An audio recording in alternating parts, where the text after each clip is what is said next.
It's showtime, folks. Welcome in, Chase and Big Joe.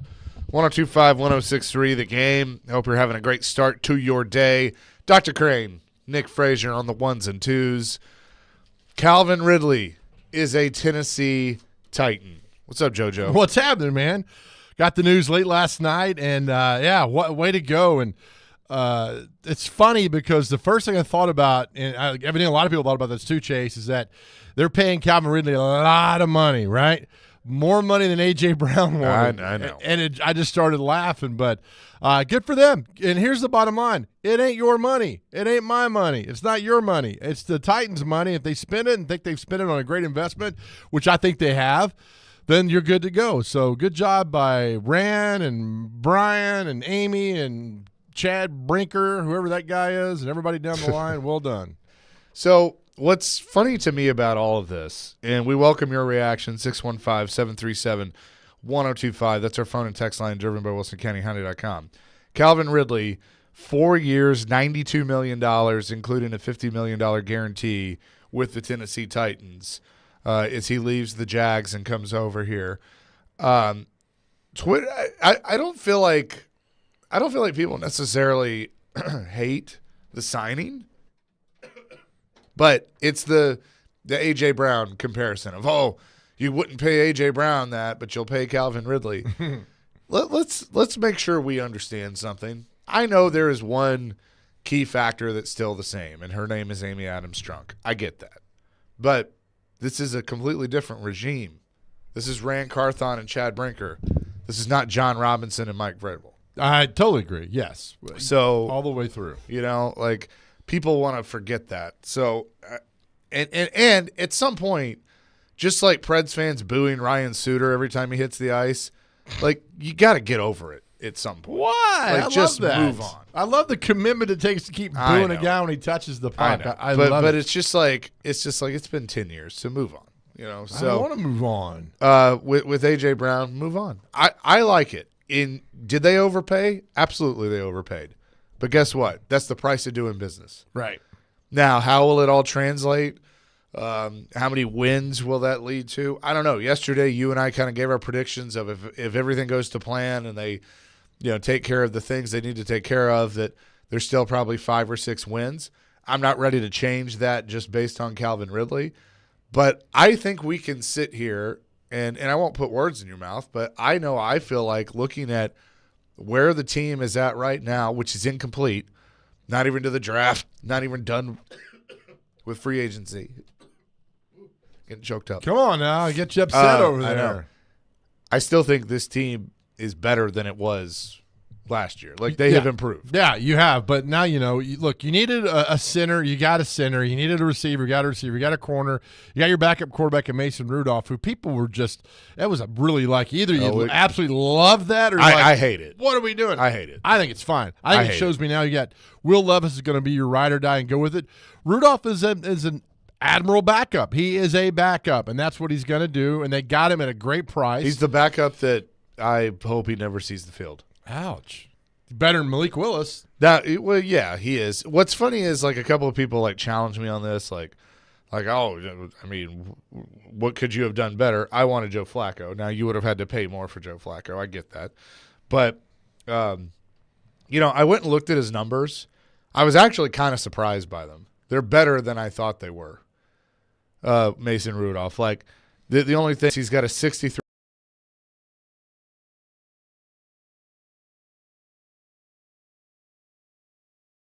Point, but it's not awful. Well, he's a backup. He's a backup. He's a backup. That's it. You come in and you can run the offense if Will Levis goes down. But I think it's clear cut now that Will Levis is your quarterback going forward, which I had thought the whole time he'd be your quarterback. But now you got pieces around him. You got Burks. You got Burks and step it up. You got Hopkins.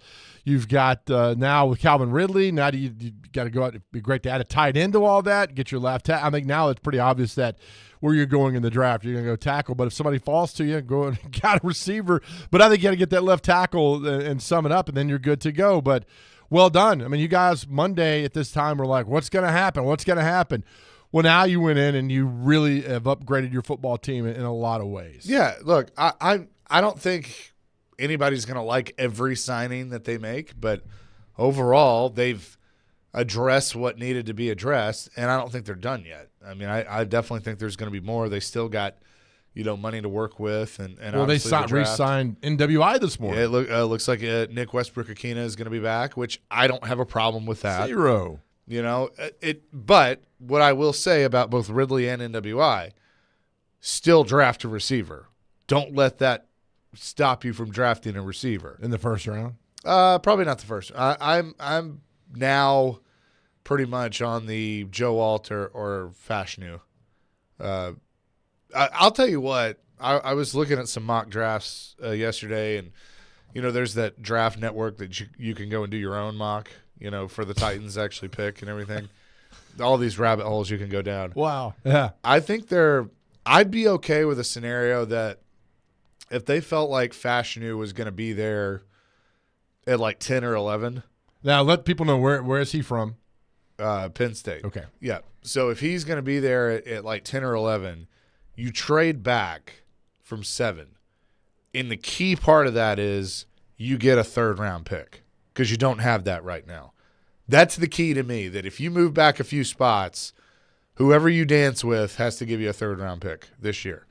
You do that, I'm going to feel pretty good about it, and then you grab your tackle. You got your starting tackle, and then you can address other things. I still would love at 38 taking a receiver, but you're gonna have to get a corner. If you don't trade for Snead, or you don't pick up another corner, you're gonna have to trade, or you're gonna have to draft a corner. So I've seen some drafts that Kool-Aid McKinstry, if he's there at 38, you take him out of Alabama. I like him. I think he's a good athlete. So there's a lot of different options that Rand Carthon has right now. Yeah, they've done good. I mean, getting Ridley and getting the corner that they got. What's his name again? I can't pronounce his name properly, but what's his name? Awuzie. Thank you so much for that. Cushenberry and then Tony Pollard, and now you've upgraded your football team and you go forward with this. So it's a lot better than it was at the time on Monday. Add a few pieces, go good to the draft, and, never know what can happen. If Callahan can work his magic as that quarterback guru that he is, and an offensive mind and the greatness that they all told us he was going to be, then you should be good and ride it out. I just think the Ridley thing caught me off guard last night. It caught everybody off guard. Well, I think it's great. And then, there's always a connection of what's the coach from Jacksonville that's now here? Nick, is it Holtz? What's his name? Yeah, right? Yeah. And so they have a connection with Ridley. They're buddies, and so that's the extension there. So well done. We'll see what happens next. And you get the draft, get 7 if your guy's there, and this football team is a whole lot better. But I think they lost. The defense now becomes a concern. I know they tendered Jack Gibbons, who doesn't really scare me. They got the linebacker from Miami coming in today that's going to sit down with them, and he's got a connection. I don't think he leaves without a contract. Frank Bush, right? Is that his name? They're Yeah. buddies. So I don't there's think a he few leaves things. without a contract. Yeah, that's good. Then you got a line. If you get him, a good linebacker. But your defensive line right now is awful. They need to sign Eric Armstead. Awful. I would be 100% okay if they sign Eric Armstead. I'd feel so much better about the defensive line if they did that. Oh, absolutely, 100%. So we'll see what happens. But well done, guys. They got money to spend, and just throwing it out there and let everybody do it. It's great. 615-737-1025. Josh says, the money is going to be minuscule compared to the deals these other wide receivers are about to get, especially in a year or two from now. I don't think it's that much for a good wide receiver 1, which he's capable of being. I agree with that. Okay. I mean, look, Chase and Jefferson are about to change the market. Big time. So if you're a receiver, you love what Calvin really got. Thank you. Oh, yeah. Send him a nice little text or a tweet or whatever and say thank you and go for it, because, boy, he just pushed that wide receiver salary and wide receiver, how much cash he's got are going to get down the road pretty well. So good for Ridley, man. Good for that. Shane from Ashland City. Nah, man, don't pay AJ, but pay Ridley. Don't trade Henry to Ravens. Let him walk for free. It's terrible. Well, look. They were never going to trade Derrick Henry midseason. No. They were never going to do that. No. Ricky says still 5 wins, ? Right now, I mean, again, it's incomplete.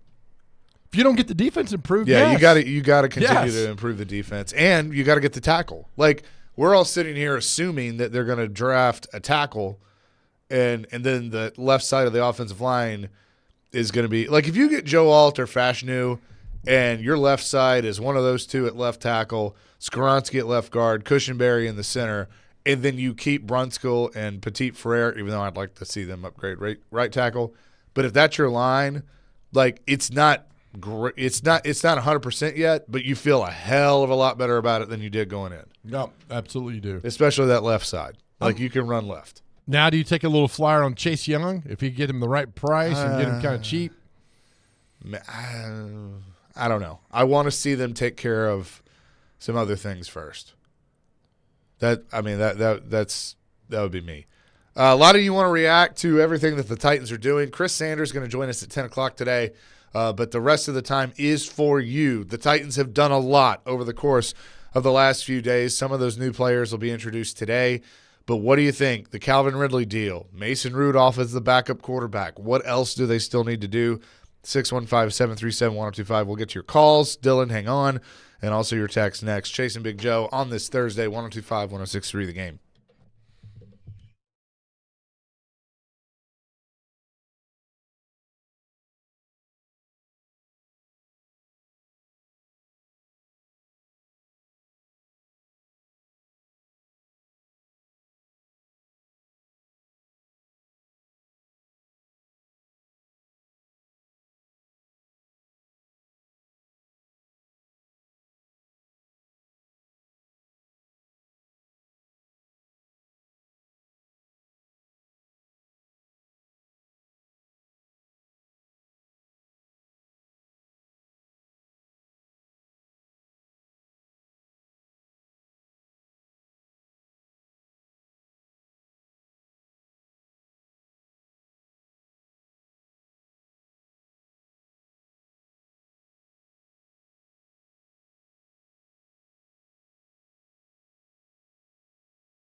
Chasing Big Joe, 102.5, 106.3 The Game, presented by Regal Realty Group. There's so much to cover today. Predators beat Winnipeg last night, dominate, win that game, continue their point streak. We'll get into that. Vanderbilt loses. Their season is done. What does that mean for Jerry Stackhouse? I know you were there, and he was asked about that. We'll discuss that. But taking your reaction on the Titans signing Calvin Ridley. They've just tweeted that, hey, mind if we announce some stuff today? So I have a feeling they're about to make some of these things official. Here's what we know to this point. Calvin Ridley coming on a 4-year deal. They've signed Mason Rudolph, quarterback, to a 1-year deal to come in here and challenge Malik Willis for the backup job. Yeah. Why don't you like that? Nah. I mean, I say it that way because there is no challenge for the backup job. He's coming in to be the backup. Okay, are we not settled on Levis being the quarterback going forward? I don't know where all these questions about Levis. Levis is settled going forward, but he gets hurt, and I want a guy that they all get hurt. Yeah, but right, like I don't trust Mason Rudolph to win a couple of games if he has to come in for Levis. I do. It's weird. Why? I do. Why? Because he's proved he can do it. He's proved he can come in and be a capable backup and move the team along if something happens to the starting quarterback. He's proven he can do that. Malik Willis, no. Flacco's a lot of money, but with Flacco, I'm afraid you're going to get the New York Jets Joe Flacco, who was god-awful. And then it doesn't matter. He's in the division. The Colts signed him. Yeah. So. Yeah, hopefully you see him and he turns into the Joe Flacco from the Jets. But I think it's fine. I mean, Mason Rudolph is fine. It makes me laugh, too, because that's the name of the former Vanderbilt golf coach who passed away, who's from Clarksville, Mason Rudolph.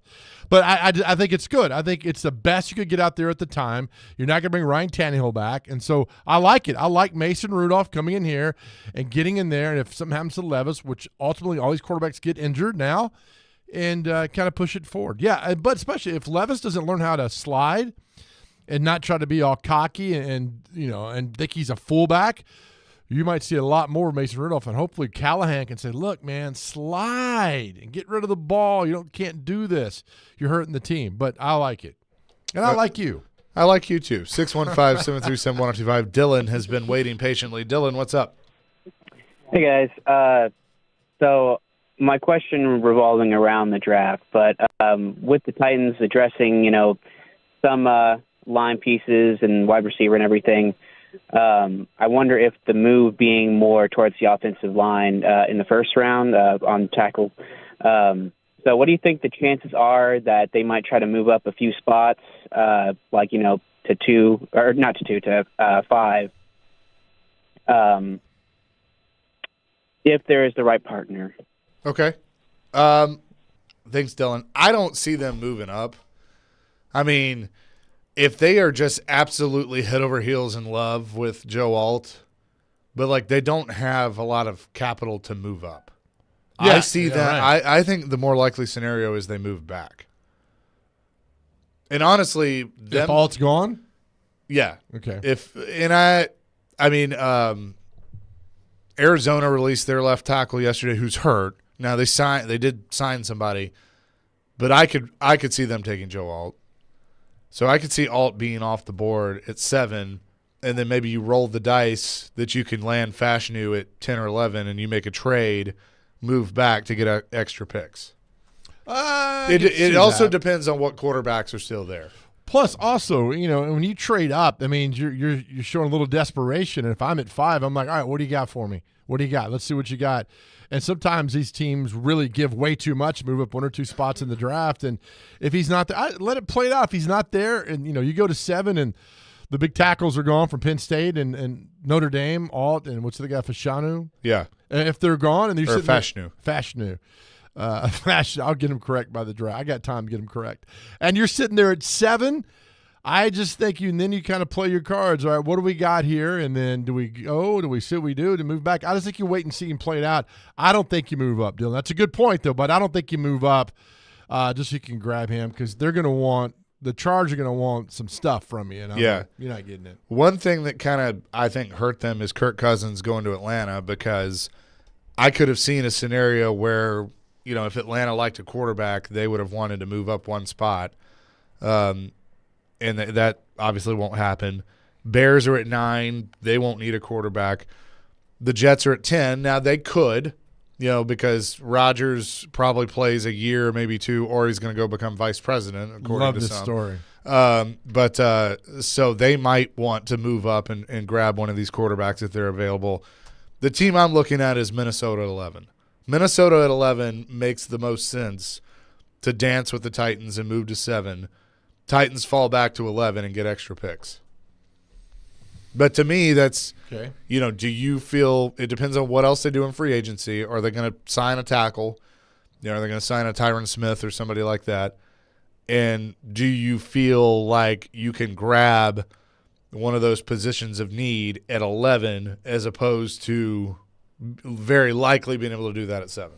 Yeah, and I'm getting a little blowback here about Levis. Lester says, relax, Big Joe. The Planets have a better O-line, and Levis won't be asked to do it all. That's not the point. When he takes off and running, that's fine. The O-line, if it breaks down, but he doesn't slide. I know what you're slide. My thing is just protect yourself and slide. Now, if you're at the goal line, I get it. Go for the touchdown. And he's a big dude, strong guy. I get that. But if you're on, the 40-yard line, you're sliding at the 33, and you don't slide and you go for it and you get your shoulder popped out, then you're just hurting your football team there. And I think Levis knows that. I think he wanted to do a little bit too much. We saw evidence of that. It drove Vrabel crazy. Oh, it drove him insane.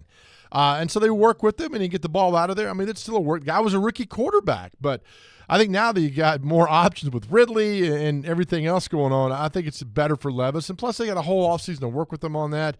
I see nothing but a bright future now with this guy and with the Callahan going forward. Benjamin says on our text line, the national media's perspective of Ridley signing is annoying. If he signed with the Jets, Chiefs, Cowboys, or even the Jags, they would be singing praises and claiming Super Bowl champs. Instead, they're just bringing up the A.J. Brown trade. I get it, Benjamin. Let me tell you this. Most of the national media, I'm not going to say all, but most of the national media, they don't know jack squat about the Tennessee Titans. And so they go to the most well-known thing with the Tennessee Titans, and that is the A.J. Brown trade, and they fall back on that. Don't let it bother you, because it's been like this since they got here in 1997. Yes, and I see that. And what I like about the Really Pick Their Chase is that you hurt another team within your division. Yeah. You hurt another team. You helped your team, and you hurt a team in your division. And the Texans have kind of figured that out. Like, all right, we got some Titans players, some Jags players, some Colts players. What we could do, and getting Danico Autry, that one hurt because that guy is going to wreak havoc down there. I wish they would have kept him somehow, some way.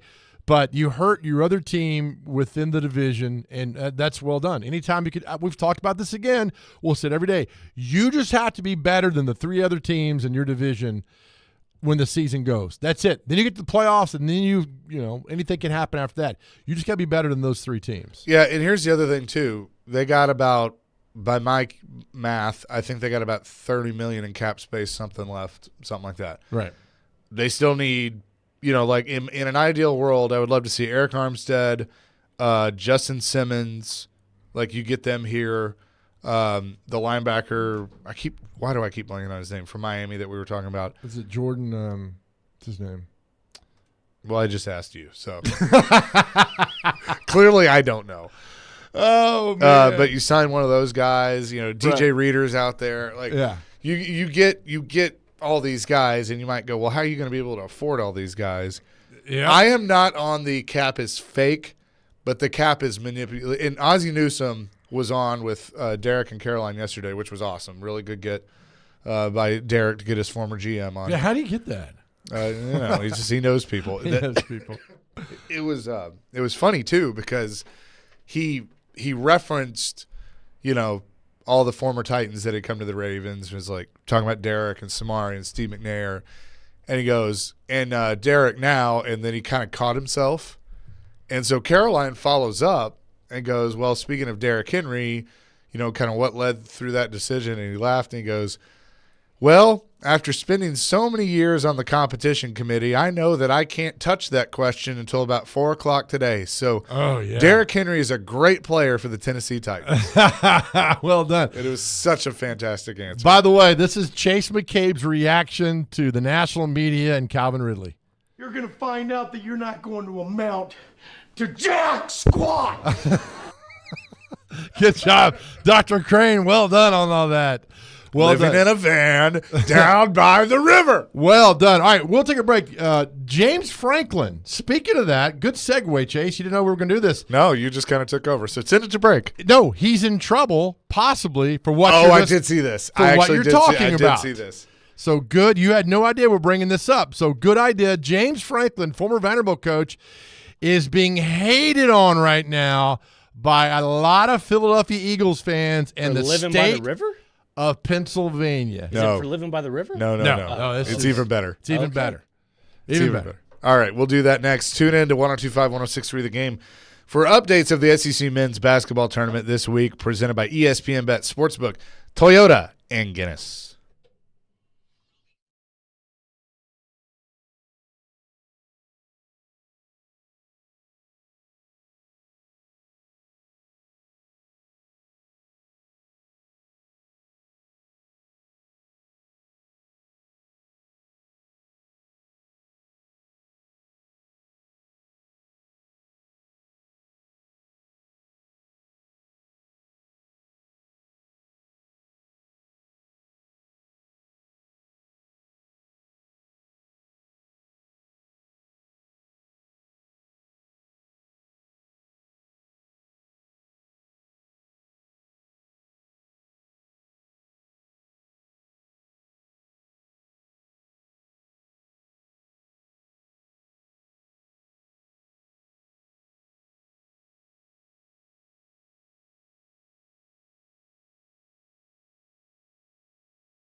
TV Thing Thursday, little mod for you, broadcasting from the Spring Hill Heating and Cooling Game Nashville studios, keeping your home feeling comfortable all year round. He's Big Joe. I'm Chase McCabe. Reacting to free agency, Predators also continue their winning ways and their point streak in Winnipeg last night. A huge win for them as they get the 4-2 dub. Jason Zucker scored his first goal as a Predator, so that was cool to see. But really enjoyed that one last night. We'll talk more about that. But your reaction to Calvin Ridley being a Titan and a former Vanderbilt football coach, the current head coach at Penn State, I guess he's not in trouble, but he may have gotten some other people in trouble. On the record, I cannot stand James Franklin. So when he loses, America celebrates. It's what it is. But anyway, so Saquon Barkley signed with the Philadelphia Eagles from the Giants. He played for James Franklin at Penn State. So he was asked, James Franklin was asked about Saquon Barkley basically coming home to the state of Pennsylvania. And then Franklin says for him now to come back and be able to play with the state, within the state in Philadelphia, he said that was one of the first things that Howie, the general manager of the Giants, said to him on the phone as part of his sales pitch to him was not only the Philadelphia Eagles and that, but obviously the connection with Penn State and the fan base as well. One problem, teams are not allowed to talk directly to players during the negotiating window unless the player represents himself. An Eagles spokesperson said that all recruiting done by the team is facilitated through the agent. NFL right now has no comment. Eagles spokesperson said they were unaware of any communications from the league to the team. The Giants have not reached out to the league about the matter, according to a source, which goes back to the fact, drop the legal tampering, just be done with it. Yep. Just be done with it. But the fact that James Franklin now, and so all these Eagles fans are like, how, are you not smart enough to figure this out? Why did you do this? They are going in droves after James Franklin, and I love it. I'm here for every second of this. Well done, Jimmy Frank, for putting dropping the hammer inadvertently on all this. Do you smell that?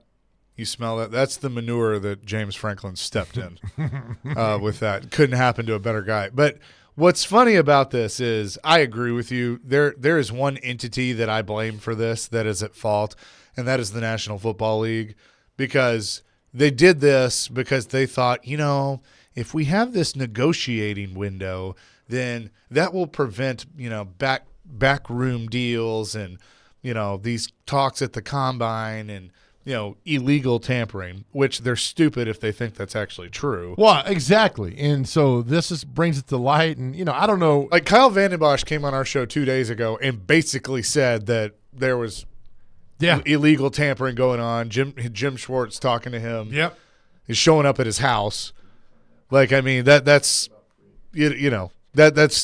everybody knows that. Like, yeah, 100%. Jared and I used to ask Floyd all the time about stuff like that, and he'd just laugh. Well, of course, yeah. And this is a prime example of all that coming to fruition, and just get rid of all that. But now, I mean, I think the NFL is like, oh no. Now they got to investigate and see what happens. And if it comes out that – Philly's going to get in trouble. They're going to lose draft picks. Well, if I'm Philadelphia, I'm like, well, everybody else has done it, and talk to Atlanta. They're just go down. I would throw everybody I could but under this bus. Here's the problem. If you're on the interstate and there's a group of 5 cars and you're all doing 85 and the cop pulls you over, do you think when you say, well, everybody else was speeding, he's going to go, hang on a second, I'm going to go get them? No. I mean, you got caught. That's the problem. You got busted. Yeah. But I think you start ratting on other people as well. Hopefully that'll just kind of. I did that one time. I said, tampered with a free agent? No. I said that everybody else was speeding. He goes, yeah, but I couldn't pull everybody over, so I got you. Oh. you know what I do in that situation when I know I'm busted? And this is, listen, friends out there that are speeding right now, listen to Big Joe. If you're going on the road and a cop, you've been busted, pull over. Yeah. Because I'm telling you right now, 95% of the time they let you go. It's happened to me if you many show times. remorse and know that, just pull over. I've done that many times, and when I know I'm busted, I just pull over. I'm done. And I know they're doing their job, and that's fine. But most of the time, about 95% of the time, they have let me go. Just pull over. So my dad has had the greatest story, and he's in Bellevue. If you're familiar with Highway 70, it's just a row of red lights. Like, I mean, it's like right. just a row of red lights. And so he's going down 70, going back to the restaurant, and light turns yellow, and he definitely ran it. I mean, it was, he pushed it. So cops behind him, turns the lights on, pulls him over, walks up to the window, and he goes, "You know why I pulled you over?" And Dad's like, yeah, I might have an idea. And he goes, you ran that red light back there. My dad looks at him. Usually people are like, "Oh, it was yellow." And the cop's like, "Did you think it was yellow?" And he goes, "No, I'm pretty sure it was pink." And the cop just busted out laughing and was like so impressed by that answer. He's like, "Don't do it again," and turned around and walked off. Yeah, nice. I'm going to use that next time when I watch me get pulled over today. It was the greatest. He loved that story. All right, here is what Chase was talking about. Kyle Vanden Bosch on our show Tuesday talking about how it used to be about free agency when the clock struck midnight and signing guys. Here's what he had to say. Yeah, so I hit the free agency market for about 30 seconds. Back then, there was no tampering period, but as you know, there was some kind of back channel conversations that always occurred between agents and teams. And so at the time, free agency started at midnight. And so, I had a cup of coffee. I was just going to kind of sit tight. I knew a couple of teams were interested. Midnight struck. I was at my house in Nashville, and at about 12:01, I got a phone call from Jim Swartz. He said, "Hey, I'm in your driveway. Can I come in?" There you have it, man. The rest is history. The rest is history. So a lot of those instances were the reason the NFL implemented the NFL, the legal tampering part of that, which we all know is a disaster. And then this shows it right there. Jimmy Frank saying that. And I don't think Jimmy Frank, I thought he was trying to be cool with the boys. Yeah, I mean, he didn't mean to, but he stepped in it. He 100% stepped in it. There's no doubt about that. So I would assume the Titans are going to make some of these things official. My guess is around 10 o'clock. This will come out because they have a availability with free agents at 11:30. So my guess is it's coming soon. So I don't know who all will be there, but I would assume some pretty much everybody to this point will be announced that we know of. Yeah, I'm trying to think if they're just kind of teasing us a little bit, or is there something happening that's going to go on big that we don't know about yet? Because usually these things are already leaked. Like if you're going to trade for Well, Snead, I think Calvin Ridley's the big one. Yeah. So I don't know. Now, have the Titans announced it yet? No. Okay, then that's it then. I will say that, remember the report came out yesterday that Rand Carthon and Brian Callahan were supposed to go to Georgia's pro day, but they ended up staying back in Nashville to work on free agency. Well, I guess that was the right move because it sounds like, according to reports, that it was the Ridley deal they were working on. Yeah, I got to be because they didn't go down to Georgia to do all that stuff. Yeah, so I think that would be it. There's nothing announced other than that today than the Titans or in the NFL that impacts her locally. The Lions extended the contract for Dan Campbell to 2027, which is great. But I'm telling you right now, Dan Campbell fans, he makes one or two more boneheaded calls and they cost his team big games or in the playoffs, then they'll revisit his little contract right there. But yeah, we talked about this earlier. If Dan Campbell's things had gone through his all the stuff he tried to do, he'd be a genius. And when it doesn't work, you're calling for your head. So anyway, that's it. Anything else? Nothing big has been announced except for the Calvin Ridley. Your first reaction on last night when you got the Ridley news? Because you texted me. I thought it was yesterday afternoon. I was kidding. I was here. Well, here's what was funny. Let me take you through those moments because it was pretty entertaining. So the news gets out that Mason Rudolph is coming to Nashville. Jared has an absolute meltdown. And look, I didn't like it either. I was like, really? Mason Rudolph, that's the best they can do. But at the end of the day, it's a backup quarterback. Right. So it's like, whatever. Jared is losing his mind. Like, just absolutely losing his mind. And in the midst of that, the Calvin Ridley news breaks. So I say to Ian, I come in and I say to Ian, well, there we go. Maybe this will calm him down. And then he's like talking about the Ridley deal, and he goes, okay, I kind of like this. I can't believe they signed Mason Rudolph. Like, he keeps going back to it. It was just the funniest thing. But So that was yesterday afternoon. Look, I was shocked because I had talked to somebody that basically was saying like, yeah, they were interested, but the money's going to be too much. Probably not going to happen. And then they ended up getting it done.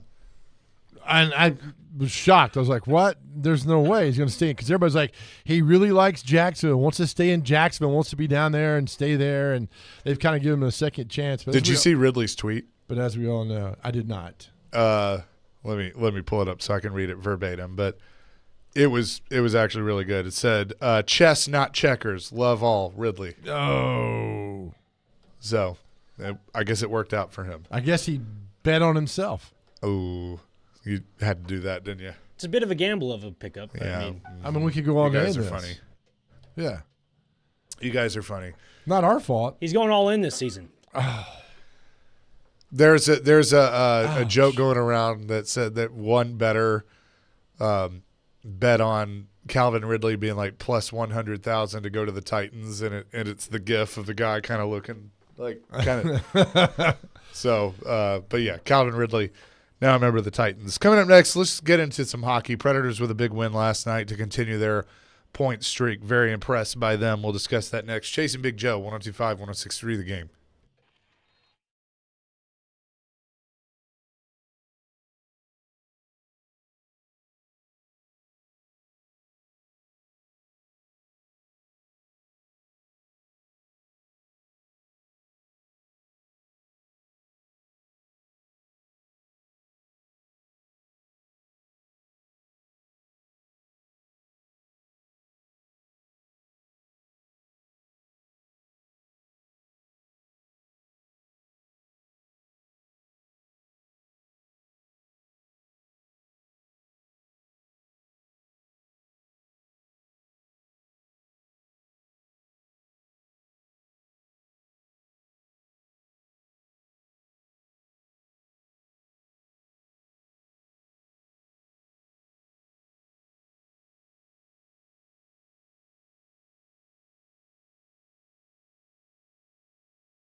Chasing Big Joe, 102.5, 106.3, The Game on this Thursday. By the way, there's a big controversy in hockey right now is apparently a truck carrying 17,000 Jaromir Jagr bobbleheads that the Penguins were going to give away has been stolen, or the shipment has been stolen.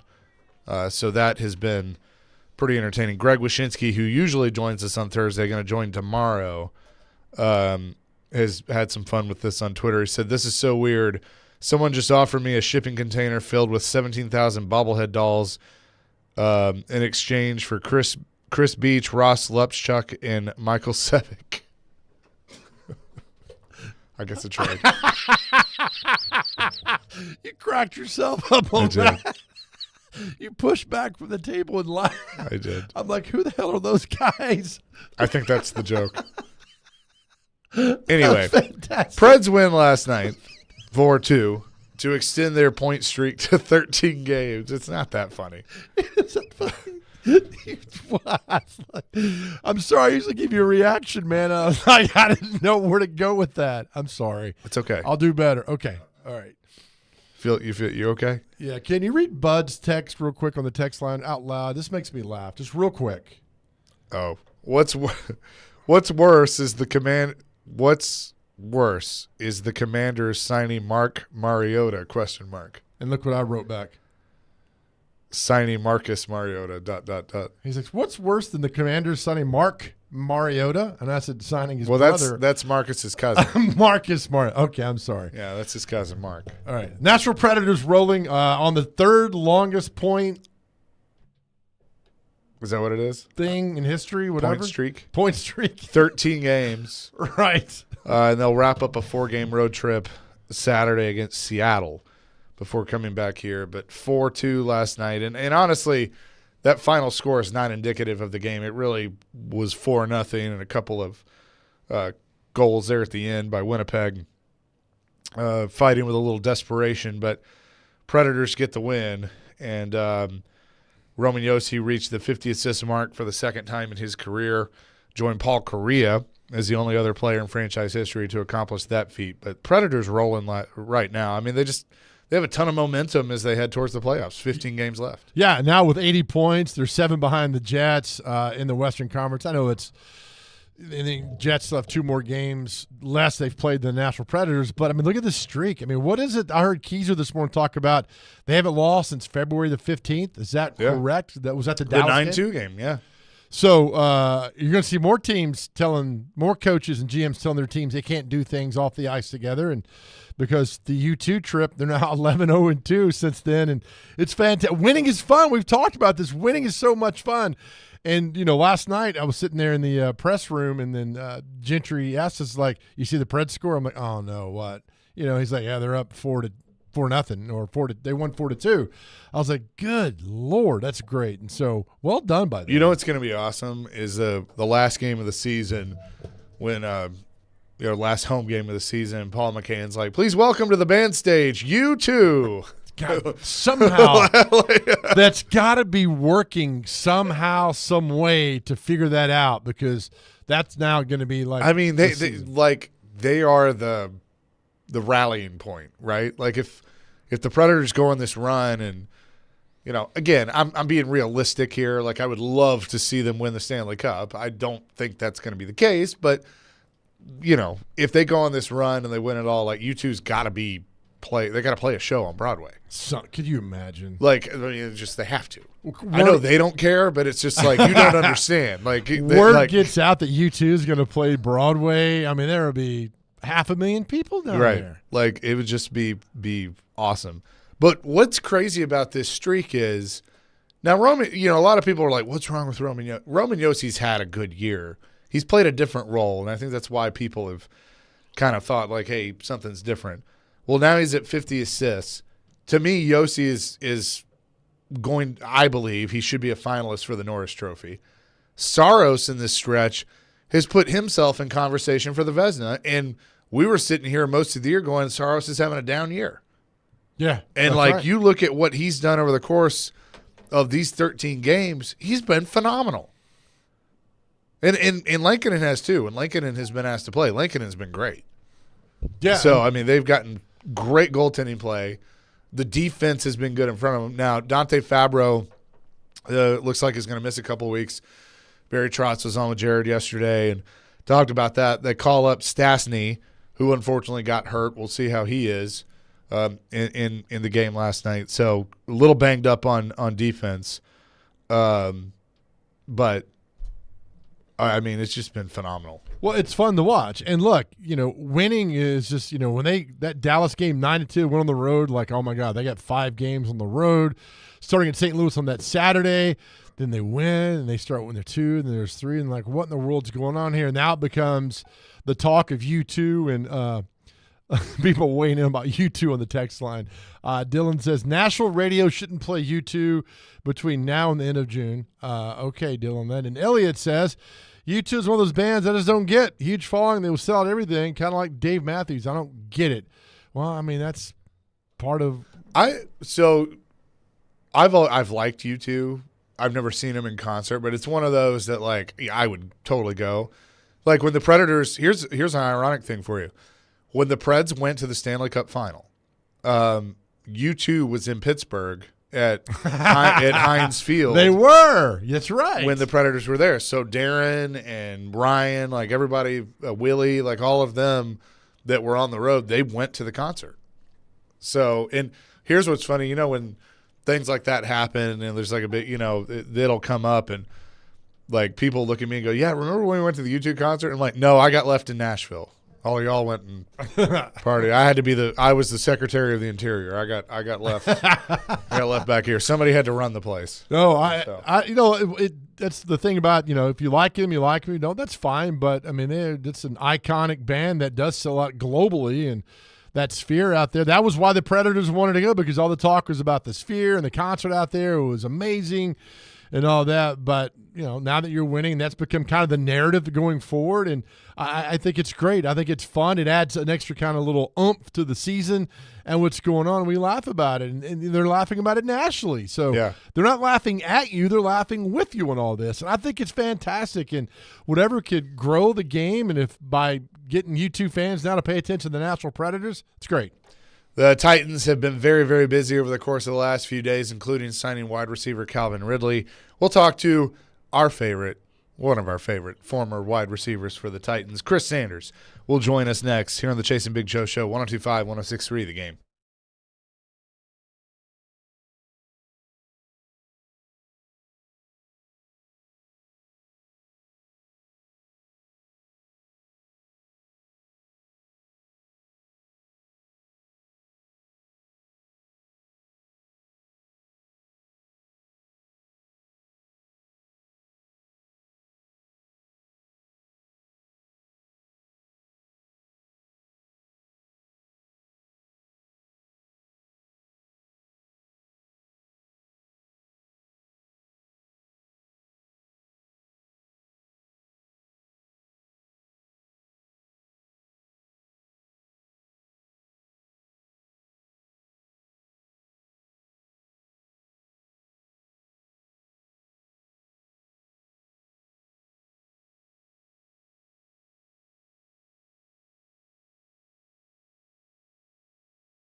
Hour number 2.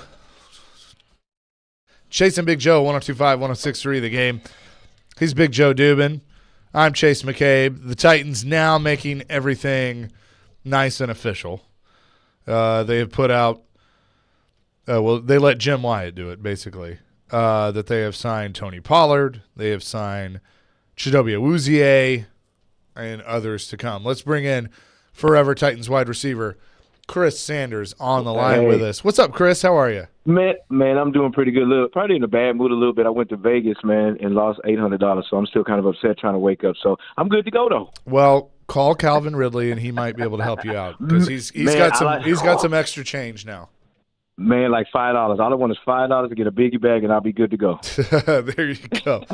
So the Titans shocked the football world yesterday. Oh, my gosh. Now, they haven't officially announced that. I have a feeling that's coming soon. But word gets out, Calvin Ridley, 4 years, $92 million, $50 million guaranteed to come to the Tennessee Titans. Everybody thought that it was either going to be New England or he was going back to Jacksonville.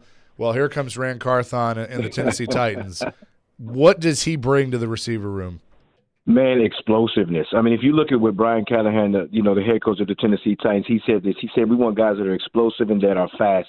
And if you look at really the reason why I love him, he plays mad. I mean, you watch how he comes off the ball, you watch how he runs routes, you watch how he catches the football, and he's like an angry receiver. So, and the thing about it is too, Chase, is he just made a lot of people better. He makes Burks better. He makes Hop better. He made Will Levis better. So when you have a guy with that explosiveness and can catch the D ball, it just makes everybody better. Yeah, and that receiver room, I mean, think about it. Right now, today, DeAndre Hopkins, Calvin Ridley, Treylon Burks, NWI, they're bringing him in or bringing him back. I mean, it's fantastic. They still need to draft somebody, though, I believe. Yeah, they do, but just imagine if Legette is sitting there. I mean, if Legette is sitting there, Chris, my gosh. Chris, I'm obsessed. I am obsessed. I have such the biggest crush on him as a football player. But he's a dude. The one thing I love about him, everybody knows about his routes. Everybody knows he can catch the football, but he's a versatile receiver. He can play. And when you're in 11 personnel, that's one back, one tight, and 3 wide receivers. He can play all 3 wide receivers. He can play the X on the ball. He can play the H off the ball, and he can also, off the ball, he can actually play the Z. So when you have a guy versatile like that, he just makes everybody better. And I'm going to say this, and I'm going to be careful when I say this. We always talk about the ability of A.J. Brown, a big body, a guy who can catch the ball. This guy reminds me a little bit of A.J. Brown because he's physical. He's got the big frame. He's got he's got just an attitude. But the only thing that I'm concerned about is did you see his interview yesterday? Yeah, I mean, I've seen some of his interviews, but that doesn't bother me. I know his voice doesn't match what he looks like. It was just a little different, but at the end of the day, man, this guy is an explosive wide receiver. When I bring him up to people that aren't as familiar, like I was describing him to Derek yesterday, and he's like, I need to watch him. I haven't watched him much yet, and so Caroline and we kind of describe his build, and he's like 6'4", 240, something like that. Ran a 4.39, had like a 40-inch vertical, something like that. And he goes, "Oh, so he's like Calvin Johnson." Like that's the name that comes up. And it's like if you get a Calvin Johnson type, you're cooking. Oh, my gosh. And the thing about it is when you get into the league, when you're in college, you're going to create a lot of separation. But if you look at a lot of the catches that he made, they were contested. They were where the defensive back was really, really close. So now, Chase, when you get into the NFL, it's going to be tight coverage, and you have to make the big time.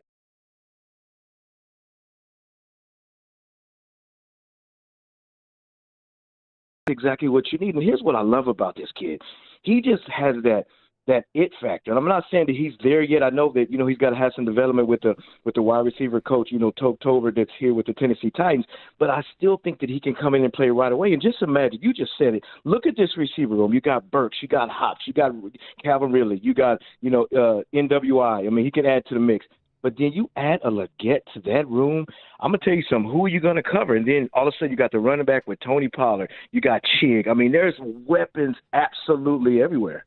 Talking to Chris Sanders this morning on the Chase and Big Joe show. Hey, Chris, look, we know Calvin Ridley, he messed up. He admitted he messed up with the gambling part of that. Before that, he talked about he had to step away from mental health issues, and we pray that he's okay and things seem to be doing well. Tell me what it means. And look, we know what a great player he is, but tell me, Chris, off the field, what it means to have that second chance when you've blown that first chance, when you realize, look, I'm not who I used to be. I'm not going back there. I got the second chance. Tell me about second chances. Look, man, hey, can I just preach for 2 seconds? Yeah. We've all blown it.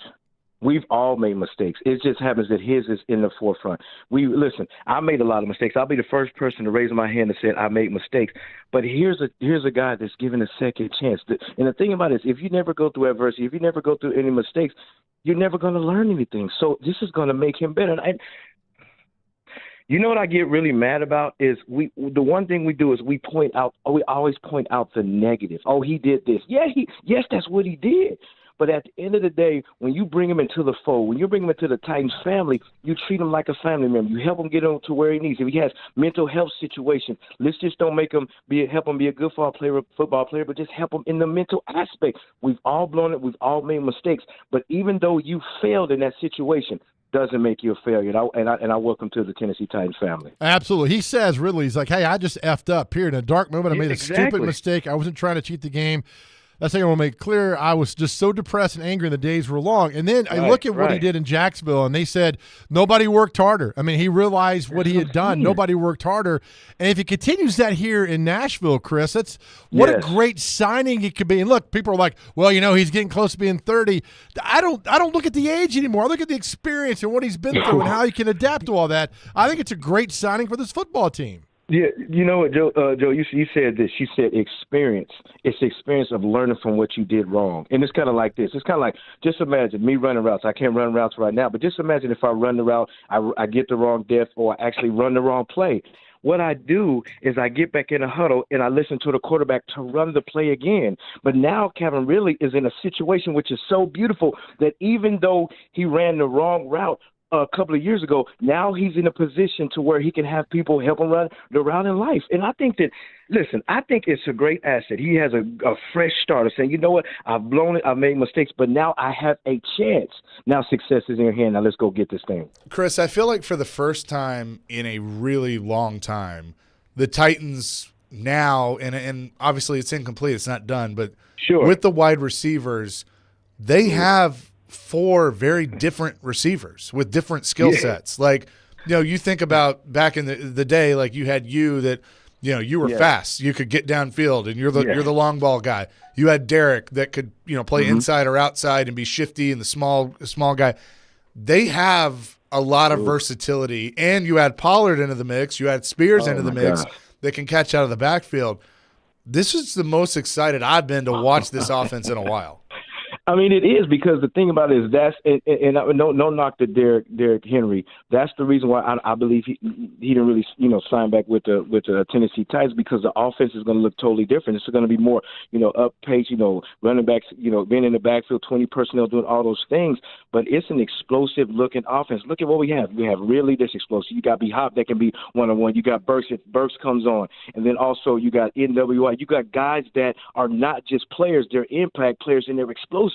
Now, let me tell you this. This is another key factor that I love, is if Chig, starts to pan out to his athletic ability, that's another weapon that you have that defense are going to, have to take account of. Because if you look at last year or the years before, if I was the defensive coordinator, there was only one guy that really scared me on the Tennessee Titans, and that was Derrick Henry.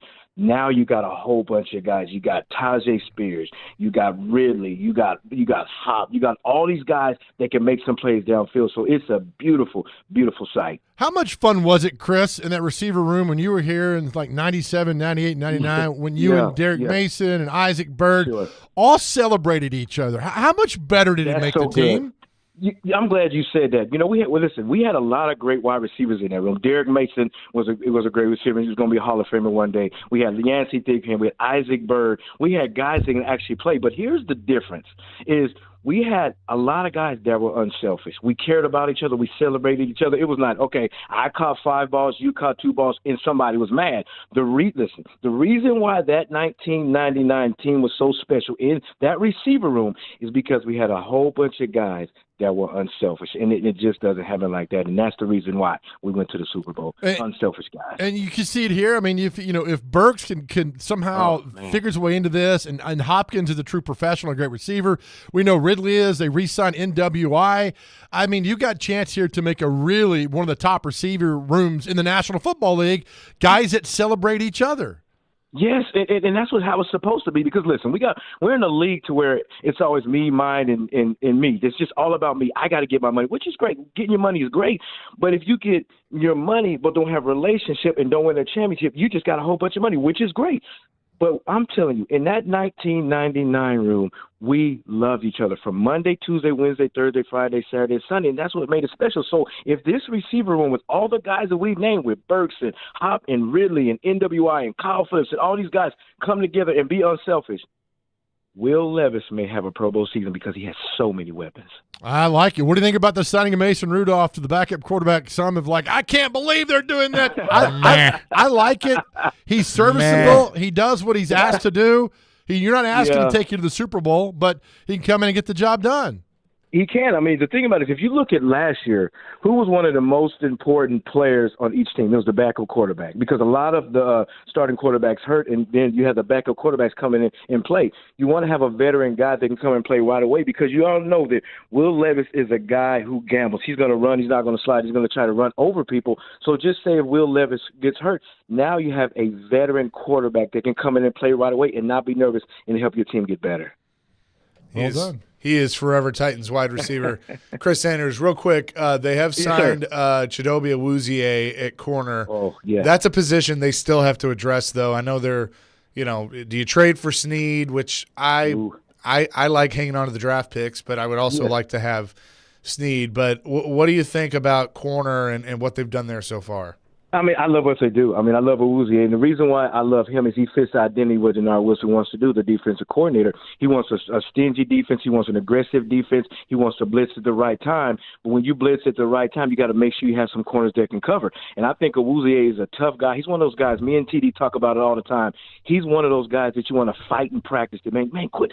I'm just tired of you being around me. And those are the kind of guys that you want. The only thing that I'm kind of concerned is, if you look at last year, I think I can remember his stats. He had a lot of tackles, but he didn't have any interceptions. I know he had some breakups and things like that, but we need some secondary guys. They're going to make sure that they get some turnovers in the secondary. And I think that if you add him with Snead, I think your secondary went from okay last year to being one of the best, because you brought in some guys that fit your identity. We've been talking to you, at least on this show. I've been back now 6 months, and I just love talking about your football IQ. It's so great. Would you ever consider being a DB coach, knowing – I know you're a great wide receiver coach, but a good DB coach, because you know what a wide receiver is going to do, and telling a DB this and that. Would you ever do that? Yeah, I would love to, because the thing about it is, I always when I coach wide receivers, I always talk about watch the body language of the defensive back. If you look at a two safety look, if a safety is constantly moving, that means he has to get somewhere. So I know exactly what he's doing. So now, check this out. If I'm a defensive back and I'm watching and I'm studying the wide receiver, and first thing I'm watching his stance. If I'm watching his stance, if his stance is lazy, then I know he has a run. But if his shoulders are low, I know he's gonna run some type of route. And if his shoulders pop up, I know he's not going deep. So I will study him in ways to shut him down, because I make it do what it do, baby. Let me ask you this, too, to kind of further this conversation. We talk about guys that can run a 4.2 and 4.3. If I recall, Blaine Bishop didn't run a 4.2, 4.3, but was one of the best safeties in the National Football League in the time he spent in the league. What made a guy like Blaine Bishop so good, Chris, when he didn't have all that speed? He could hit the crap out of a guy. Oh yeah, that's one of them. But here's two things that I love about Blaine. He was nasty, he cared, and he knew the game. Those are three aspects that you need. He knew he may not be the fastest guy, but he knew what angle to take. I remember the first day, when I came to the Houston Oilers/Tennessee Titans, and we went one-on-one. And, I ran a post around, and he said, I'll never cover you again, because he took the wrong angle. But other than that, the one thing that I love about Blaine Bishop is he studied, he prepared, and that's why he's one of the best safeties to ever come out of Tennessee Titanland. It always comes back to practice, doesn't it? Yep. Hey, Yep, Chris. but here's the thing. Sorry, go ahead. No, go ahead. You finish. No, I mean he just made everybody better. I mean, look at the secondary they had. They had Marcus Robinson, they had D. Lou, they had Stevie Jack, that's the defensive back coach for the Tennessee Titans. Now he's one of those guys that inspired you to be great. So even though he wasn't the fastest, even though he wasn't the tallest, but guess what? He was the meanest, and he studied the game. Real quick, Texter wanted me to ask you about Ricky Pearsall from Florida. Do you know much about him? And Nah. He's coming. He's a prospect, 4.41 at the combine, a 42-inch vertical. Looked like he graded pretty well at the combine as a wide receiver. So I didn't know if you knew much about him. No, I didn't. But the thing about it is, looking at his numbers, I think he can be pretty good. But I would want to turn on the film and see how he is as a football player. I love the measurables. I love the 4.41. I love the vertical jump. But I want to see how he runs routes. I want to see how he lies with his eyes. I want to see how he bursts off the cut. And I want to see if he has a game plan at the line of scrimmage. If he can do that, then I think you can classify him by getting drafted. All right, cool. Appreciate it. Chris, thanks as Man, always. Always, brothers. We'll talk next week. Thanks, guys. Bye-bye. Chris Sanders, Forever Titans wide receiver. Joining us here on the program, a lot to unpack there. The Titans are slowly but surely announcing all of these signings. We'll get you updated on that here on the Chase and Big Joe Show, 102.5, 106.3. The Game.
Hey, join 102.5 The Game and Guinness for Pinewood Madness Patio SEC Watch Party tomorrow. 102.5 The Game will be broadcasting live starting with our show at 9 o'clock all the way through Stillman & Company at 6. Stop by and enter for your chance to win tickets to see Green Day. Showcase your skills in Pinewood Social's arcade basketball game competition. You can win tournament tickets and watch all of the televised games on their jumbo LED screen. For more details, visit thegamenashville.com/events. So looking forward to being there tomorrow. Should be a lot of fun. Yeah. Is this your song, man? It's Mary Tyler Moore. It's for Calvin Ridley. That's Turn right. it up, Dr. Crane. Yeah. You might just make it after all. Good We for might. you, Calvin Run. The little kitty cat at the end. Oh. We just might. Well done. We're reacting to Calvin Ridley. Speaking of kitty cats, I sent you that video. And I was like, please die, Chase. What is it about cats and Instagram that make us laugh? I mean, it's just, and it's not just us. It's all y'all out there too as well. Oh, it's so funny. There's another one that I saw last night that this owner got a cake made that looks like a live cat. Right. And so his cat's sitting there, and the guy cuts into the cake, and the cat's like face gets all big. Like, what the? Oh man, it was last night I saw. There's this gigantic, just real gruff looking pit bull that won't come up the stairs because to the side of the stairs is a cat laying on its back. Oh yeah. And he won't come. And Letty's like, come on up. Like his name is like Brutus. Like, come on, Brutus. And he won't do it. And this silly cat's laying there. Anyway, tangent, but cats and Instagram, if you want to, get us kind of in a trance, just send us cats hilarious. and Instagram videos, and we'll watch them all day long. So the Titans have made Lloyd Cushenberry, Kenneth Murray, Chidobe Awuzie, and Tony Pollard all official. They have announced those signings on their website and social media. So they start to go through that and make those. And those were the ones that came out first. They've also sent the email making those 4 official. We know that more will be coming. The reports are that they have signed Calvin Ridley. They have signed Nick Westbrook-Akina. They have re-signed. They've re-signed Nick Folk, their kicker. That's taken care of. And they've signed backup quarterback Mason Rudolph. So, I mean, you look at and there's also another offensive lineman that they've signed. So you look at all the positions that they needed to address. They needed to address receiver. Done that. Needed to address offensive line. Done that. Still more to do. Needed to address corner. They've done that. Still more to do. They needed to address backup quarterback. Done that. Don't love it, but they've done that. Kicker. Done that. I mean, so they're going through the shopping list and checking things off. It's not done, though. It's incomplete. There's still more to do. No, there is. Now you got to figure out, you got to stop somebody. Especially if you want to run the football right now on this Tennessee Titans football team, you'd have no problem because there's one lineman and you just double team him and you'll be fine. They have to get more defensive linemen, and they know this. I mean, they're not going to get it all in one day, but they know what they need to do and go out and get. But now I think the focus should turn, get your left tackle, you solidify that, and then rebuild that defensive line because, man, it's not good right now. I mean, we got Jeffrey Simmons, you got T.K. McClendon, the rookie who played out of Eastern Kentucky, and that's it. And you got to rebuild that. Meanwhile, the Texans are stocking their football team pretty well, and that's who you got to compete against. But if I'm a Titans fan, I think you should be happy with what they're doing right now. And let's get over this narrative, okay? And I saw it last night, little things like about the money and who's spending money. We got to say it again. It's not our money, okay? It's Amy Adams' money. And if she thinks that Rand Carthon can spend it wisely, let him do it. And who cares what Calvin Ridley, if Calvin Ridley guaranteed $50 million ruins your day, then you've got problems beyond Calvin Ridley. You got problems way beyond all this, all right?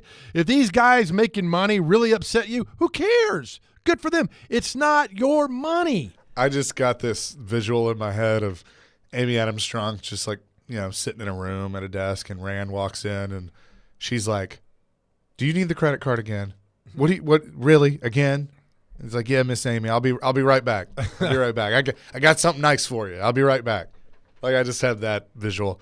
The Titans are also going to host linebacker Jerome Baker today for a visit. I believe he does not leave the building without a contract. Question for our friends out there. If you had somebody coming to town, you wanted to impress them, you had one place to go in Nashville, where would you go? Where would you take the one person in Nashville, like a Jordan Baker? Where would you take him? Jerome Baker. Is it Jordan Baker? No, it's Jerome. Jerome? Yeah. Like from Morris Day and the Time? Like Jerome. Yeah. There you go, Yeah. Dr. Crane. Find that song, please. Your Jerome. whole request lunch here. Jerome. All right. Where do you take? Where would you take him? Well, they took D-Hop to CMA Fest, so that worked out. That worked pretty well because he tweeted about Tim McGraw. Yeah. That's a great question. That's a great question. Well, okay, I'll tell you my answer, and it's probably a little biased just because of my history. I'd take him to Loveless. Okay. Have a good meal, see a historic piece of Nashville. Go outside of the city and see what that's like. All right. I'd do that. I would take Jordan Baker to the rooftop. Jerome. Hit it. Jerome. I'm getting it, Joe. I'm America, have you heard? Brand new dance called The Burn. Jerome, yes. Jerome Baker. I would take him to the rooftop at Tootsie's on a pretty day and just sit up there and here's your open tab. What do you want to drink? Yeah. What do you want to eat? And let's just hang out and you to look down and just see. I'm not a big Broadway guy, but I'm also not 27 years old. But I think they would be like, because Broadway nights with you and your buddy Ricky, something. We retired. You retired that? Yeah, we retired. Nashville nights. Where would you? So let us know where you'd take him. 0989 says Hooters. There's a Hooters in Andrew said Jacksonville. I'd take him to the airport. Wow, come on. Wes in Clarksville, Hattie B's. Not much. Or Derek in Nashville. Not much showcases how awesome this city is. Better than a Preds game. Oh yes. That's a great. Derek must work in ticket sales. For First Son League. I tell you, I wrote about this 2 months ago. It's still the best ticket in town. The Nashville Predators are still the best ticket in town and have been. 6809 Rayon City, no question. Rayon City's a hidden gem. Stay away from Rayon City. 1652. Take him to Antioch after dark. Just You guys. Jimmy Kelly's. Jimmy Kelly's is nice. Yeah. It's hard to talk. The Preds thing is good. I'm talking during the day. I think Tootsie's sit up top there and just look down Broadway and then. Wes says I wouldn't take him to Nissan Stadium. Hey, the new one, they've broken ground on the new one. So yeah, can you walk over and say, this is where you'll be catching a touchdown. This is all that's going to be happen when you come here and all that. But, yeah, where would you we need some place that's off the grid. I'll give you one. You ready? Yeah. Lynchburg, Tennessee. You ready? Barrel House Barbecue. okay. They have apparently the last 2 years in a row they've had the best grilled cheese barbecue sandwich, and I think not last year but the year before that. So those 2 years. All right. Well, I know we're up against the break, but let us know on the text line where you would, if a top free agent came here and you had one day to spend with them, what would you do? Where would you take them? Okay. 615-737-1025. Our text line blowing up. We'll get some of those answers coming up next, plus more. Also, I need to address, and we need to address, a local basketball team. We'll do that coming up next. Chasing Big Joe, 102.5, 106.3 The Game.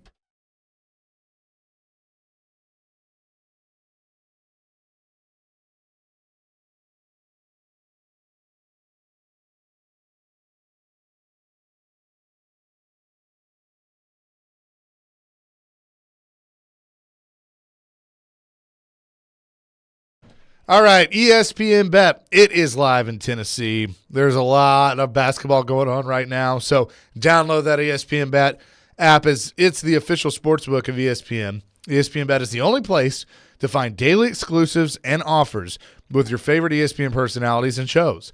You can sign up today, and new users get $100 in bonus bets for making any sportsbook bet. Find all your favorite markets and bets like in-game wagering, cross-sport parlays, teasers, and all the props that you can handle. ESPN Bet. Download today. What a play. You must be 21 years or older and in Tennessee. For problem gambling support, call or text the red line at 800-889-9789. Terms and conditions apply. See app for details.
America! Have you heard? Brand new dance, and it's called the bird. You don't need no finesse, no Little Morris Day in the Time. Chasing Big Joe, 102.5, 106.3 The Game here on this Thursday. With what's his partner's name? Jerome. Jerome. We'll get it. I have to play this that way I can tell myself it's Jerome, not Jordan. So well done, Dr. Crane. Thank you, sir. Is that in mono? Maybe. Talking about me? No, the song. The song. The quality's not great, but that's okay. Awesome movie, though. Awesome. So the Titans making all these signings official. We asked you, though, if you're hosting a free agent here in town, where would you take him? You can take him to one place. Some of these answers are fantastic. Skeeter from Spring Hill says Printer's Alley. They've really redone Printer's Alley. Cool spot. Fantastic what they've done there. Yeah, historic spot. 4065 STK Steakhouse. That's a good spot for a meal. 2513. This is a good one. Adams, Tennessee to the Bell Witch Cave. If you leave Tennessee not signed as a Titan, she follows you. Oh, that's great. Well done. George says Monell's. Monell's, not bad. I'm going to edit this one a little bit. Carson says if he's single, going to be a great day to be outside. Take him to Broadway. Bunch of chicks in short shorts. Every guy's weakness. Every guy's weakness. That's why sitting on top of Tootsie's would be fan on a beautiful day is nothing better. JD says Pred's Game and Kane Prime. Okay. Kane Prime's a good spot. Andrew, the Oak, Nashville. $195 shots on me until he signs anything. I slide in front of him. What do you do? When we ask what you do for a living, Yeah. that's a lot. West in Clarksville, get PK to take him to Edley's Barbecue. Well, we'll take that. Dylan says when the Rolling Stones came here in 2016, Mick Jagger took a bunch of selfies at the Parthenon, so there's that. That was also the funny joke, like Mick Jagger's been to the Parthenon more than you have. He lives here. And I was like, yeah, that's true. 0236 Loveless Cafe, Street Side Customs, and a Preds game. Okay. Sorry I'm doing this to you. I mean, there's a million coming in. I know. now. 4650, no doubt a Preds game, followed by Honky Tonkin. Yes. From Patrick. House of Cards, 5724. A lot of votes for Preds games. Tommy says take him to the SEC tournament. What's going on right now? Yeah, and Alabama's playing. Well, where did Jerome go to college? I got to figure. Brian says Preds game. Show them a franchise that's serious about winning. Lenny, I would take them on the comedy redneck bus tour. That's not bad. That's a lot of rave reviews for that one. And finally, Skeeter weighs back in Genesis Diamonds to see Boaz Ramon. Where his accent is on signing you Yes. more than anything else. Ohio State, by the way, Joe. Ohio State? Yes, sir. The Ohio State. Ricky's proud of me for knowing Morris Day in the Time. Of course I know Morris Day in the Time. I'm proud of you, too, as well. Oh, yeah. America. All about Morris Day in the Time. 1978 says, fun fact, Mick Jagger is the same age as the Parthenon in Greece. This is a good. Dylan says, take him to my hometown of Ashland City and eat at Riverside. Wish Stratton's was still there. For those of you that have been in the area for a while, I don't know if you ever went there. Stratton's in Ashland City, that was the spot. That was a great spot. I'd never heard of it. Now I have. It's a Walgreens now, like most things. But. Adam in East Nashville, old school Nashville food. Jimmy Kelly's music, Bourbon Street Blues, Jim 5. That's all you need, Adam. Thank you, Yeah. Adam in East Nashville. How about just a tour of the whole city to get the vibe and meet the people? Yeah. I mean, so right now, Pred's game is winning because that environment and that fun is next level because you don't see it every day. But yeah, the whole daytime downtown honky tonkin, yeah, that's something else. Real quick, so you were at the SEC tournament last night. Yep. Vanderbilt goes to overtime with Arkansas, and they had a pretty significant lead at one point. Arkansas comes back in the second half.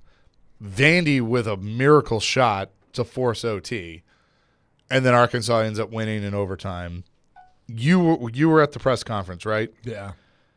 Obviously awkward, but Jerry Stackhouse was asked about his job, and I listened to that answer, and it kind of came off to me as a guy that knows that this is probably it. Not only that, but I think it finally sunk in that I'm not doing a good job. Yeah. I think he tried to deflect the noise by blocking people on Twitter and going at people and kind of living inside a bubble. But, I mean, look, there was a lot of support last night for Vanderbilt at the SEC tournament. When they rallied back, when they were scoring, it was loud in there. A lot of Vandy fans. I even saw Tennessee fans clapping for Vandy last night, which is always odd. But, he was asked things last night about, why he does sing a certain way. And he gave a really great answer about why I guess y'all make fun of him wearing these suits. I guess people do. And said, I don't know why. And he said, because growing up, I couldn't afford a suit. Yeah. And my mama always put our suits on layaway. And one year she couldn't get our suit. We had no money for our suit for Easter. And she was disappointed because my mom's almost 95 years old. So when she looks up on TV, she sees me wearing a suit. I want her to forget about all that and let her know how great. And that's fine. We all get emotional talking about our parents, what they meant for us. And I was like, oh, man, that's going to break my heart right there. But then he followed by saying, look, this is a results business, and we didn't get it done. And now the apathy at Vanderbilt. And look, he might be a nice guy. I don't know him at all. Every interaction I've ever had with him has been good. Yeah. But he's always been very, very kind to me and to us. And, when he would come on, he's like, I remember talking to him during COVID. He would tell Jordan stories and, that he's a singer and all this stuff. Like, just a good guy. But it just, in 5 years, no just tournaments, hasn't worked. Nothing. And I said last night to somebody else, and I was like, I would hate to be a college basketball. I was talking to somebody from Arkansas because they're having a down year after going to the Sweet 16. He's like, we got 10 new players. He goes, Yeah. how hard it is put 10. Sure. Put 5 together on a court together. But I was like, yeah, but there's just, and the players love him. And I honestly, and I'm probably wrong on this, I don't think he's gone. I really, Candace sat behind me, the AD, in the room last night. I don't think he's, I think if he's gone, that means she's also listening to the noise and like, they're telling me what to do. But in some ways, I don't think he's gone, Chaser. In some ways, you have to. You have to separate the noise from the fan base being unhappy, and the fan base is unhappy. Because to me, and again, like, this is my least favorite part about this job, is when talking about somebody, especially somebody I like, and how that they either are going to lose their job or should they lose their job, or like that. Right. That's the part I hate. Like, I hate talking about a guy getting fired. Like, I don't like it. But we know what it is. It's a part of it, and he knows that. Like, Rex wrote out. I guess Rex wrote asked the question, or he quoted it. He did I not should say. ask any questions. Okay, so I gave him grief last night for not doing this job. So he quoted it. Quote, "It's been a long season, not the season we hoped for. We understand it's a results business, and the results haven't been there. There's some context behind that, but at the end of the day, I understand that." That's it. Yep. And I thought that was a fair answer. But to me, that's an answer that knows there's uncertainty on whether he's going to be back or not. Sure, and there is. They should have won that game last night. And the context, the game of college basketball has changed. It started with the one and done. NIL and the transfer portal have now changed that you basically got to build a new team every year. And you know what? It sucks. It's unfair. But Vanderbilt University is not the only team or school that has to deal with that. Every freaking team in the country has to deal with that. Rick Pitino, I saw an interview with him that somebody asked him, "Are you having fun at St. John's?" And he basically was like, "Look, I love St. John's, but if I'm being honest with you, if I'm having fun doing what I'm doing right now, the answer is I don't like it as much because this is where the game is gone." That, when I was at Iona, I had to build a new team every year because if you have a player that's good, especially at a smaller school, guess what? He's going to go make upper six figures going somewhere else, and he's going to leave you. Yeah, that's where it's gone. And I think he's back. You think he's back? I don't think he is. I think he's back. That's just me. I think a change is going to be made. And again, nothing personal with him. And I do feel like I need to say that because I like him. But no tournament appearances in 5 years is unacceptable at Vanderbilt. 3953 rumblings on Vandy's rivals. He's gone today, tomorrow at a minimum. Best to mutually part ways from both sides. I wish him well. Until we see it, then I'll believe it. But until we see it, I ain't going to believe it because we've heard this stuff before what goes on. And Bryce Drew got 3 years. Yeah. And he did make the tournament. 17. Yeah. Got beat by Julia by and he made 3 years. It got 3 years. And I thought Bryce was okay. Kevin Stallings probably had run its course, Yeah. but he was consistent. I mean, like he made the tournament. Well, I'll give you the COVID year, and the year after is kind of push aside. Then you had 3 years, and you've Right. done nothing. And so we will see what happens. And if he's Especially gone, what hurt him this year is especially how last year ended. They should have made the tournament last year, and they didn't with the run that they went on. But they should have parlayed that into momentum this year, and they didn't. 3953 says Vandy insider Chris Lee just dropped a bomb. Get him on the radio. No, because when it comes to dropping bombs, I'll pass on that. You've seen the TV blooper on that. So we'll do that. All right, well, Chaser, what do we got next, buddy? It's time for celebrity birthdays. What's the bomb that was dropped? I don't know. Nothing on Twitter. But celebrity birthdays and what day is it? Here on the Chase and Big Joe Show, 102.5, 106.3 The Game.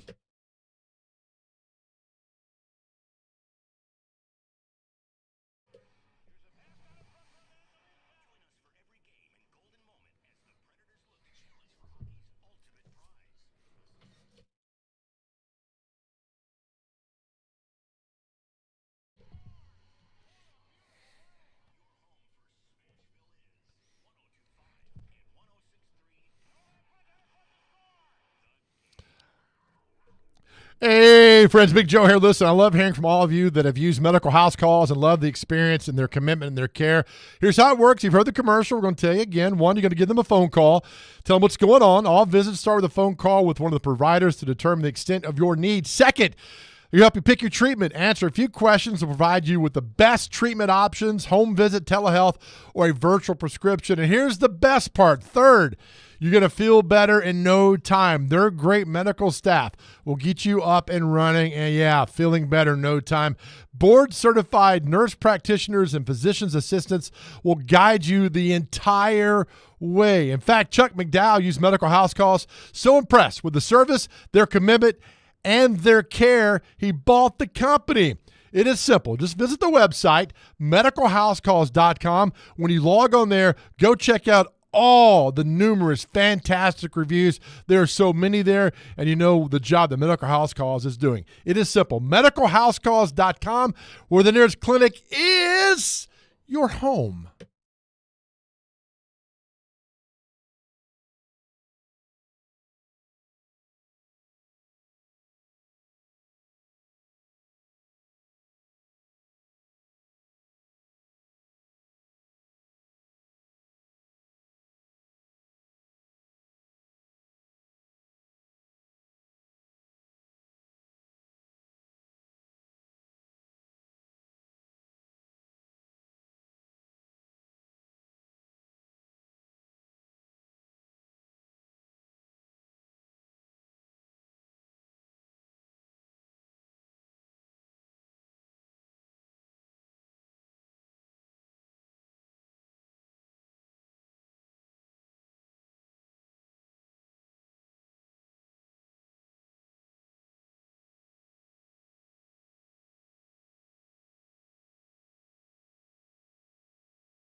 Chase and Big Joe, 102.5, 106.3 The Game here on this Thursday. Caroline, Willie, and D-Mace will be live at the BetMGM Lounge at Bridgestone Arena, day 2 of the SEC tournament. So looking forward to that.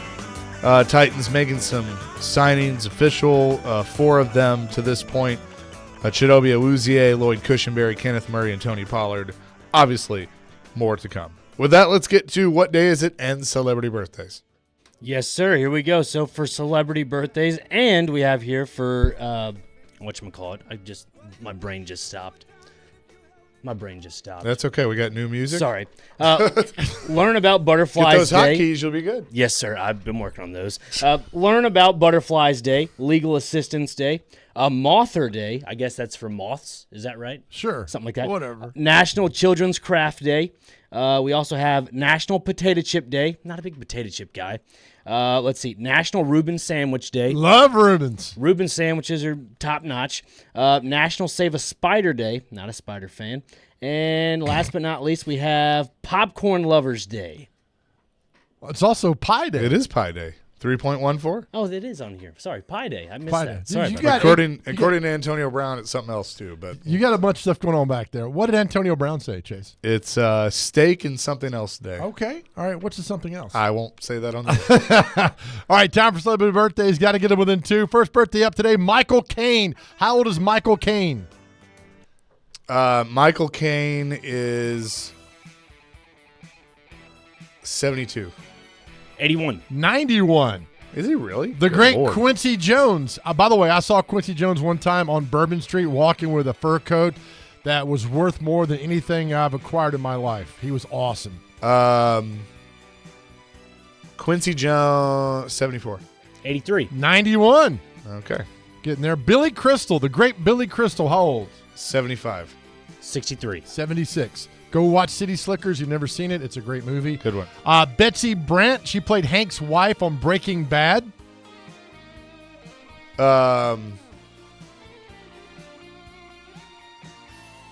58. 87. 51. I shouldn't laugh. Why am I laughing at that? 51. All right, Chase, you're up 1-0. Singer Michael Martin Murphy. How old is he? She ran calling wildfire.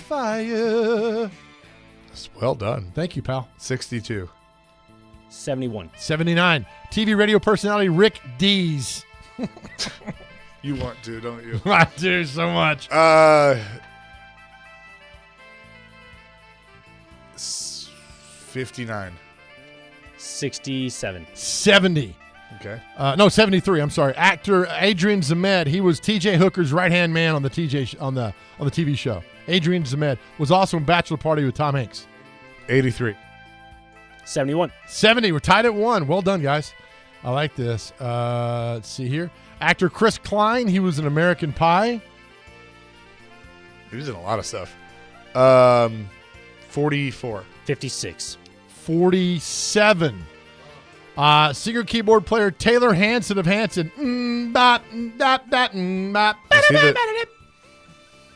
Is he the youngest one? He's one of them. He's one of the 3. 38. 53.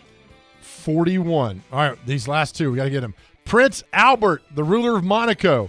Dr. Crane, did you ever call a cigar place and say, do you have Prince Albert in a can?